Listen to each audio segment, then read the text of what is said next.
Chapter 23 Magic. Dr. Craven had been waiting some time at the house when they returned to it. He had indeed begun to wonder if it might not be wise to send someone out to explore the garden paths. When Colin was brought back to his room, the poor man looked him over seriously. "You should not have stayed out so long," he said. "You must not overexert yourself." "I am not tired at all," said Colin. "It has made me well. Tomorrow I'm going out in the morning as well as in the afternoon." "I'm not sure that I can allow it," answered Dr. Craven. "I'm afraid it would not be wise." "It would not be wise to try and stop me," said Colin quite seriously. "I am going." Even Mary had found out that one of Colin's chief peculiarities was that he did not know in the least what a rude little brute he was, with his way of ordering people about. He had lived on a sort of desert island all his life, and as he had been the king of it, he had made his own manners, and had had no one to compare himself with. Mary had indeed been rather like him herself, and since she had been at Misselthwaite, had gradually discovered that her own manners had not been of the kind which is usual or popular. Having made this discovery, she naturally thought it of enough interest to communicate to Colin. So she sat and looked at him curiously for a few minutes after Dr. Craven had gone. She wanted to make him ask her why she was doing it, and of course she did. "What are you looking at me for?" he said. "I'm thinking that I'm rather sorry for Dr. Craven." "So am I," said Colin calmly, but not without an air of some satisfaction. "He won't get Misselthwaite at all now I'm not going to die." "I'm sorry for him because of that, of course," said Mary, "but I was thinking just then that it must have been very horrid to have had to be polite for 10 years to a boy who was always rude. I would never have done it." "Am I rude?" Colin inquired undisturbedly. "If you had been his own boy, and he had been a slapping sort of man," said Mary, "he would have slapped you." "But he daren't," said Colin. "No, he daren't," answered Mistress Mary, thinking the thing out quite without prejudice. "Nobody ever dared to do anything you didn't like because you were going to die, and things like that. You were such a poor thing." "But," announced Colin stubbornly, "I am not going to be a poor thing. I won't let people think I'm one. I stood on my own feet this afternoon."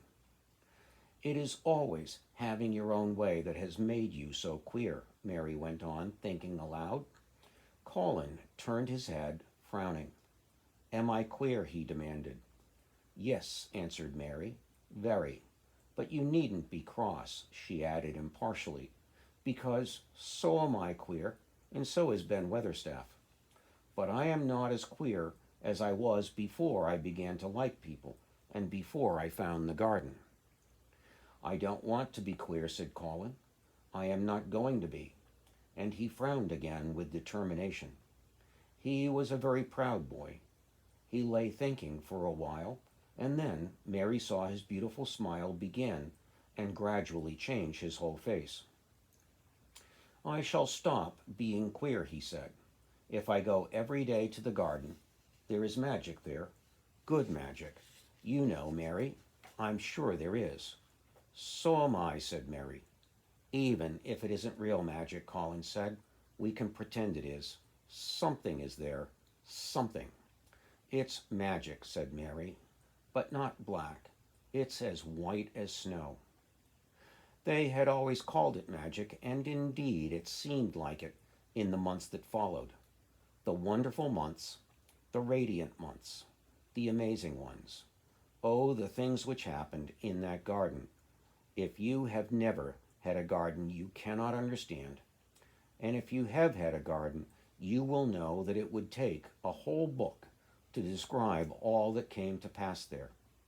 At first it seemed that green things would never cease pushing their way through the earth, in the grass, in the beds, even in the crevices of the walls. Then the green things began to show buds, and the buds began to unfurl and show color. every shade of blue, every shade of purple, every tint and hue of crimson. In its happy days, flowers had been tucked away into every inch and hole and corner.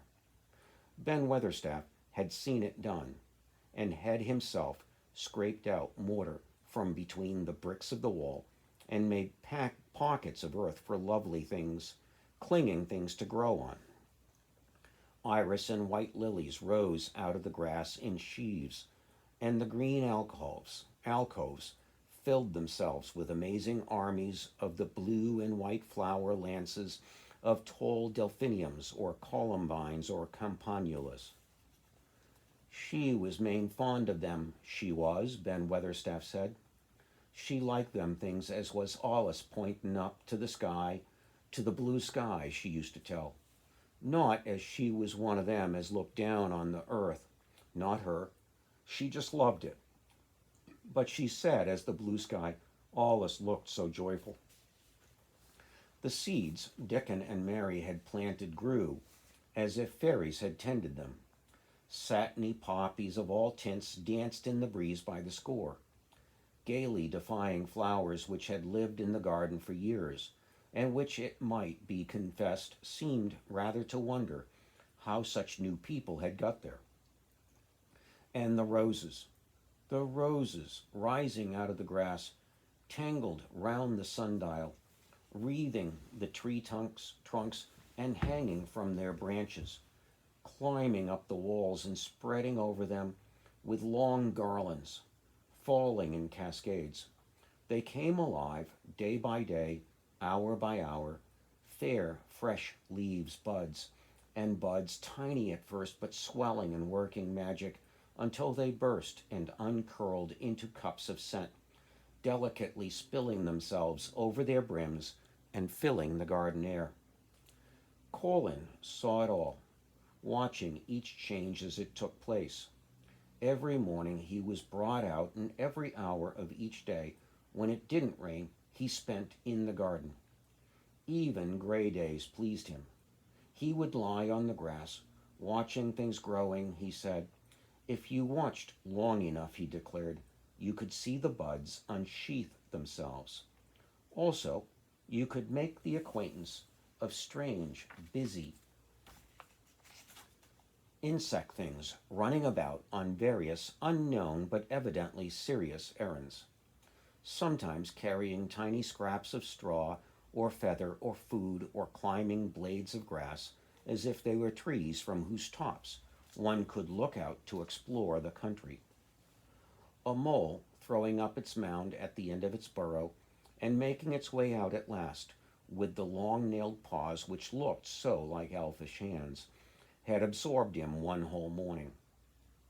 Ants' ways, beetles' ways, bees' ways, frogs' ways, birds' ways, plants' ways gave him a new world to explore, and when Dickon revealed them all and added foxes' ways, otters' ways, ferrets' ways, squirrels' ways, and trouts and water rats and badgers' ways, there was no end to the things to talk about and think over.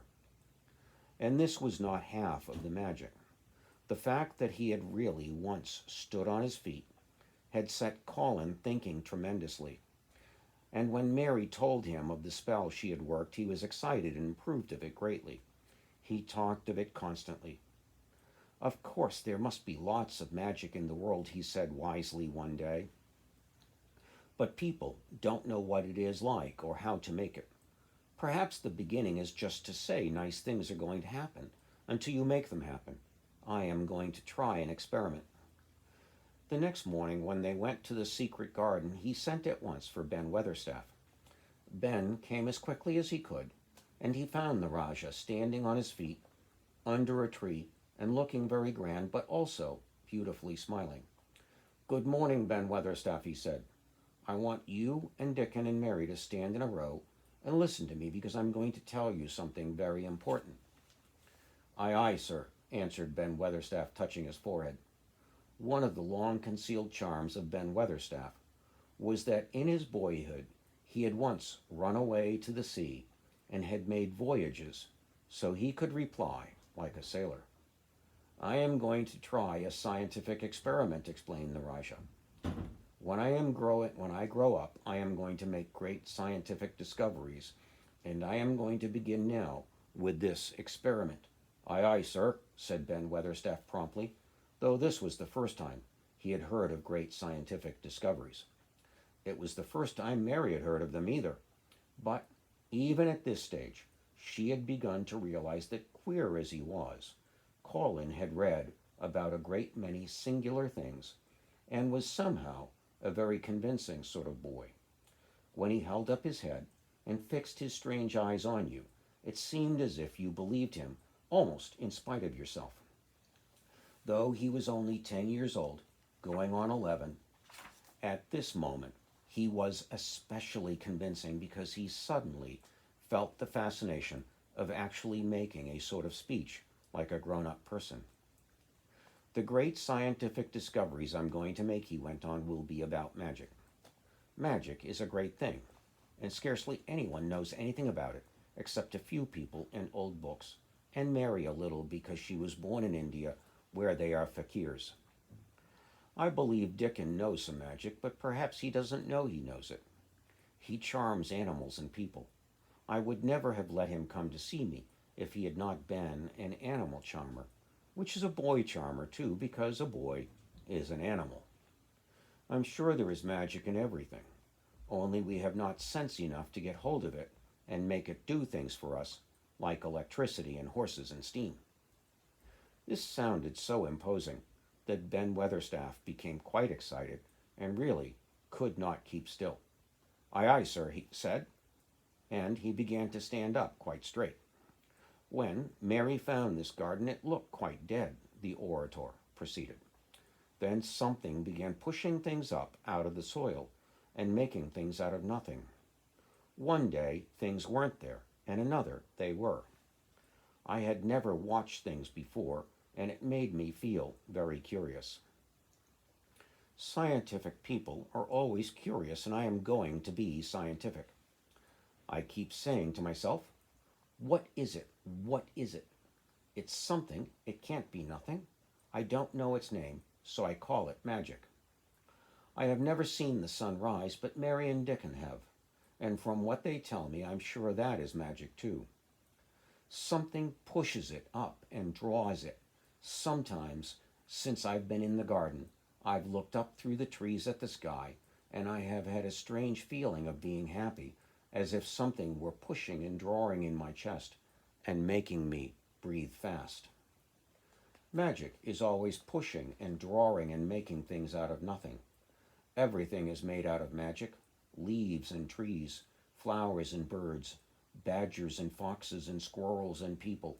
So it must be all around us, in this garden, in all the places. The magic in this garden has made me stand up and know I'm going to live to be a man. I'm going to make the scientific experiment of trying to get some and put it in myself and make it push and draw me and make me strong. I don't know how to do it, but I think that if you keep thinking about it and calling it, perhaps it will come. Perhaps that is the first baby way to get it. When I was going to try and stand that first time, Mary kept saying to herself, as fast as she could, "You can do it, you can do it," and I did. I had to try myself at the same time, of course, but her magic helped me, and so did Dickens. Every morning and evening, as often in the daytime as I can remember, I'm going to say, magic is in me. Magic is making me well. I am going to be as strong as Dickon, as strong as Dickon. And you must all do it too. That is my experiment. Will you help me, Ben Weatherstaff? Aye, aye, sir, said Ben Weatherstaff. Aye, aye. If you keep doing it every day as regularly as soldiers go through a drill, we shall see what will happen and find out if the experiment succeeds. You learn things by saying them over and over and thinking about them until they stay in your mind forever. And I think it will be the same with magic. If you keep calling it to come to you and help you It will get to be part of you, and it will stay and do things. I once heard an officer in India tell my mother that there were fakers who said words over and over, thousands of times, said Mary. I've heard Jem Fettleworth's wife say the same thing over thousands of times. Calling Jem a drunken brute, said Ben Weatherstaff dryly. Summit allus comes of that, sure enough. He gave her a good hidin' and went to the Blue Lion and got as drunk as a lord. Colin drew his brows together and thought a few minutes. Then he cheered up. Well, he said, you see something did come of it. She used the wrong magic until she made him beat her. If she'd used the right magic and had said something nice, perhaps he wouldn't have got as drunk as a lord, and perhaps he might have bought her a new bonnet. Ben Weatherstaff chuckled, and there was a shrewd admiration in his little old eyes. Thou'rt a clever lad as well as a straight-legged one, Master Colin, he said. Next time I see Bess Fettleworth, I'll give her a bit of a hint o' what magic will do for her. She'd be rare and pleased if the scientific experiment worked. So a gem. Dickon had stood listening to the lecture, his round eyes shining with curious delight. Nut and Shell were on his shoulders, and he held a long-eared white rabbit in his arm and stroked it softly, while it laid its ears along its back and enjoyed itself. Do you think the experiment will work? Colin asked him, wondering what he was thinking. He so often wondered what Dickon was thinking when he saw him looking at him, or at one of his creatures with his happy, wide smile. He smiled now, and his smile was wider than usual. Aye, he answered, that I do. It'll work same as the seeds do when the sun shines on 'em. It'll work for sure. Shall us begin it now? Colin was delighted, and so was Mary, fired by recollections of fakirs and devotees and illustrations. Colin suggested that they should all sit cross-legged under the tree, which made a canopy. It will be like sitting in a sort of temple, said Colin. I'm rather tired, and I want to sit down. Said Dickon, thou mustn't begin by saying thou'rt tired. Thou might spoil the magic. Colin turned and looked at him, into his innocent round eyes. That's true, he said slowly. I must only think of the magic. It all seemed most majestic and mysterious when they sat down in their circle. Ben Weatherstaff felt as if he had somehow been led into appearing at a prayer meeting. Ordinarily, he was very fixed in being what he called, again, prayers meetings. But this being the Rajah's affair, he did not resent it, and was indeed inclined to be grateful at being called upon to assist. Mistress Mary felt solemnly enraptured. Dickon held his rabbit in his arm, and perhaps he made some charmer's signal no one heard. For when he sat down cross-legged like the rest, the crow, the fox, the squirrels, and the lamb slowly drew near and made part of the circle, settling into a place of rest, as if their own desire. The creatures have come, said Colin gravely. They want to help us. Colin really looked quite beautiful, Mary thought. He held his head high, as if he felt like a sort of priest, and his strange eyes had a wonderful look in them. The light shone on him through the tree canopy. Now we will begin, he said. Shall we sway backward and forward, Mary, as if we were dervishes? I cannot do no swaying backward and forward, said Ben Weatherstaff. I've got the rheumatics. The magic will take them away, said Colin in a high priest tone. But we won't sway until it has done it. We will only chant. I cannot do no chanting, said Ben Weatherstaff, a trifle testily. They turned me out of the church choir, and the only time I ever tried it. No one smiled. They were all too much in earnest. Colin's face was not even crossed by a shadow. He was thinking only of the magic. Then I will chant, he said, and he began, looking like a strange spirit boy. The sun is shining. The sun is shining. That is the magic. The flowers are growing. The roots are stirring. This is the magic. Being alive is the magic.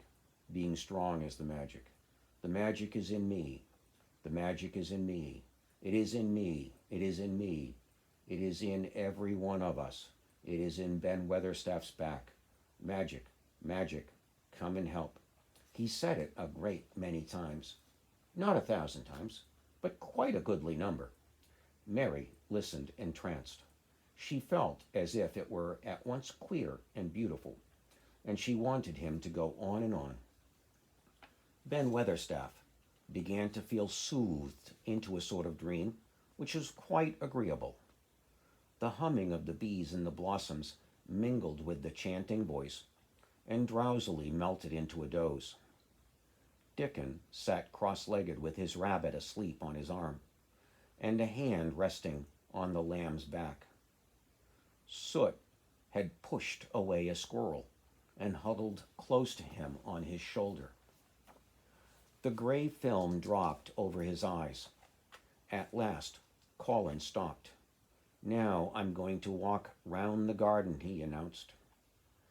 Ben Weatherstaff's head had just dropped forward, and he lifted it with a jerk. "You have been asleep," said Colin. "Not o' the sort," mumbled Ben. "The sermon was good enow, but I'm bound to get out afore the collection." He was not quite awake yet. "You're not in church," said Colin. "Not me," said Ben, straightening himself. "Who said I were? I heard every bit of it. You said the magic was in my back. The doctor calls it rheumatics." The Rajah waved his hand. "That was the wrong magic," he said. "You will get better. You have my permission to go to your work, but come back tomorrow." "I'd like to see thee walk round the garden," grunted Ben. It was not an unfriendly grunt, but it was a grunt. In fact, being a stubborn old party, and not having entire faith in magic, he had made up his mind that if he were sent away, he would climb his ladder and look over the wall, so that he might be ready to hobble back if there were any stumbling. The Rajah did not object to his staying, and so the procession was formed. It really did look like a procession. Colin was at its head with Dickon on one side and Mary on the other. Ben Weatherstaff walked behind, and the creatures trailed after them, the lamb and the fox cub keeping close to Dickon, while the white rabbit hopping along or stopping to nibble, and Soot following with the solemnity of a person who felt himself in charge. It was a procession which moved slowly, but with dignity. Every few yards it stopped to rest. Colin leaned on Dickon's arm, and privately Ben Weatherstaff kept a sharp lookout. But now and then Colin took his hand from its support and walked a few steps alone. His head was held up all the time, and he looked very grand. "The magic is in me," he kept saying. "The magic is making me strong. I can feel it. I can feel it." It seemed very certain that something was upholding and uplifting him. He sat on the seats in the alcoves, and once or twice he sat down on the grass, and several times he paused in the path and leaned on Dickon. But he would not give up until he had gone all round the garden. When he returned to the canopy tree, his cheeks were flushed, and he looked triumphant. "I did it. The magic worked," he cried. "That is my first scientific discovery." "What will Dr. Craven say?" broke out Mary. "He won't say anything," Colin answered, "because he will not be told. This is to be the biggest secret of all. No one is to know anything about it until I have grown so strong that I can walk and run like any other boy. I shall come here every day in my chair, and I shall be taken back in it. I won't have people whispering and asking questions, and I won't let my father hear about it until the experiment has quite succeeded. Then sometime when he comes back to Misselthwaite, I shall just walk into his study and say, 'Here I am. I am like any other boy. I am quite well, and I shall live to be a man. It has been done by a scientific experiment. He will think that he is in a dream, cried Mary. He won't believe his eyes. Colin flushed triumphantly. He had made himself believe that he was going to get well, which was really more than half the battle if he had been aware of it. And the thought which stimulated him more than any other was this imagining what his father would look like when he saw that he had a son who was as straight and as strong as other fathers' sons. One of his darkest miseries in the unhealthy, morbid past days had been his hatred of being a secret, weak-backed boy, a sickly, weak-backed boy whose father was afraid to look at him. He'll be obliged to believe then, he said, one of the things I'm going to do after the magic works, and before I begin to make scientific discoveries, is to be an athlete. We shall have thee taken to boxing in a week or so, said Ben Weatherstaff. Thou'lt end with winning the belt and being champion prize fighter of all England. Colin fixed his eyes on him sternly. Weatherstaff, he said, that is disrespectful. You must not take liberties because you are in the secret. However much magic works, I shall not be a prize fighter. I shall be a scientific discoverer. Ax pardon, sir, answered Ben, touching his forehead in salute. I ought to have seed it wasn't a joke and matter. But his eyes twinkled, and secretly he was immensely pleased. He really did not mind being snubbed, since the snubbing meant that the lad was gaining strength and spirit.